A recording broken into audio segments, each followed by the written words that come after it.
Without question, this is the most challenging crisis that the airline industry has ever faced. And we have faced some in the past, but nothing on this particular scale. I think it's important to point out that the crisis is ongoing, and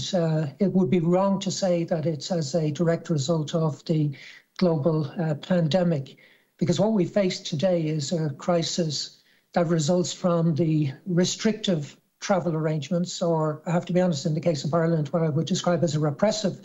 travel policy that is preventing people from travelling. And we can say that with confidence because in markets where restrictions don't apply,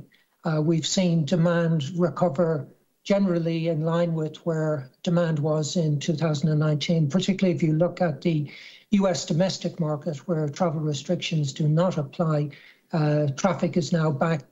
to the levels that were seen in 2019, and in some cases actually beginning to exceed those. So what we know is that if these travel restrictions, which were introduced for the right reason at the right time, but if these restrictions are relaxed or removed, we will see a recovery in demand, and that will enable airlines to work their way out of this crisis.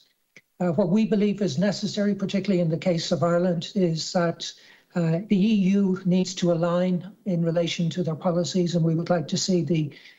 EU traffic light system reintroduced and applied consistently across the EU.